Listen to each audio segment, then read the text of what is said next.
Multimodal delivery options and unlimited capacity. That is the topic of my conversation today with Matt Schultz. He is Vice President of Logistics Partnerships with OneRail. Hi, Matt.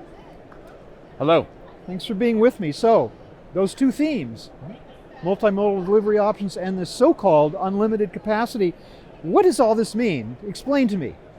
So unlimited capacity is something that a lot of people throw out. It's a term that a lot of people throw that around, especially at a trade show, right? And what unlimited capacity means to me is the ability to do deliveries across every mode and have the ability at any point during the day to make those deliveries happen, whether it's sedan or whether it's a box truck or whether it's a tractor trailer. You're able to make those deliveries happen at any given time. Sounds like a dream to me, but on the human side, are we not facing a serious driver shortage? Another term that we've all heard, especially over the last couple of years. But as we see it, it's about putting the pieces together.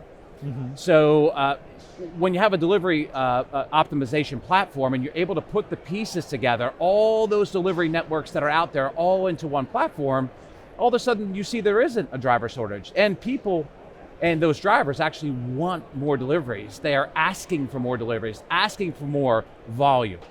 Maybe we ought to back up and define an important term, and that is the word capacity. What to you does that actually mean? Capacity, again, means that a delivery can be made at any given time, in any mode, in any SLA, whether it's 30 minutes, 60 minutes, same day, or next day, into the future. It can be made without any delay. Okay, so you got all those options, but is it not the customer who decides which of those options you need to deploy based on their service expectations? Correct. The customer does have their expectations, and they do define what the SLAs are. Mm-hmm. And they have to have that expectation from the companies they work with. That's where delivery orchestration platform plays in, where the delivery orchestration platforms that are out there are deciding what vehicle types, what SLAs were agreed to by the companies that are out there, delivery companies that are out there, mm-hmm. and making those decisions in the background for the customer takes the customer completely out of that selection process of the courier. SLA service level agreement. I do want to get more of a sense from you as to just what you mean by unlimited, because in each case, let's say the customer says, I want it this way.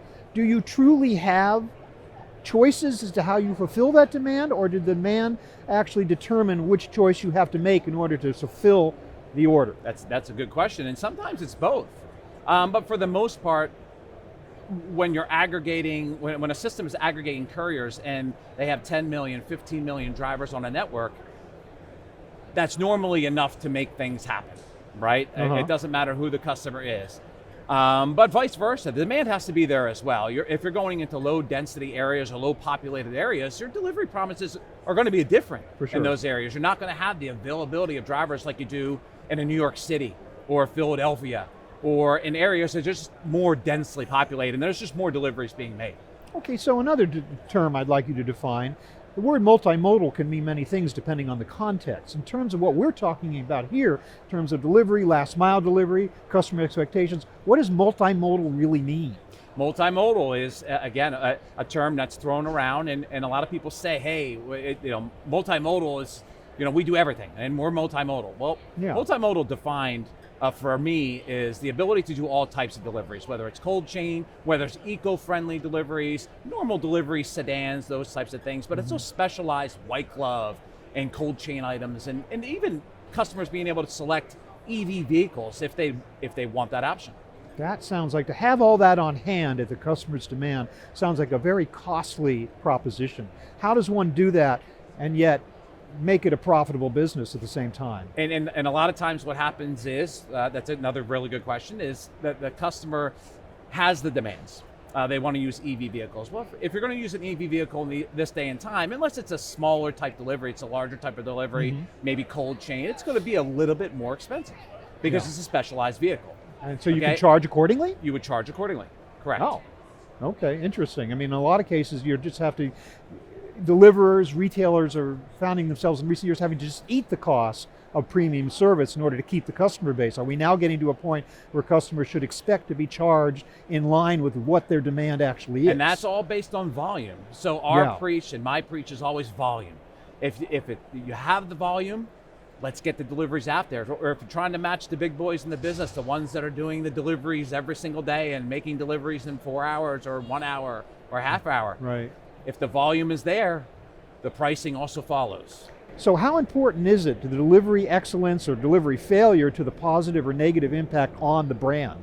Well, when we're in the delivery world and the customer is trying to make deliveries on time and protect their brand, a lot of times what happens is that they're trying to do it on their own, and they have their own transportation people that are calling this logistics service partner, this logistics partner, just trying to get things done. But when you have a delivery platform that you're bought into, you're allowing that system to do its work. And you're protecting your brand, being able to sell more, growing that volume, and then being able to, essentially keep your delivery promises with your customers. Well, thanks a lot, Matt. I really appreciate you helping understand what this business of unlimited capacity might mean in a multimodal delivery environment. Do appreciate those insights. I do want to take a moment, though, to ask you specifically about OneRail.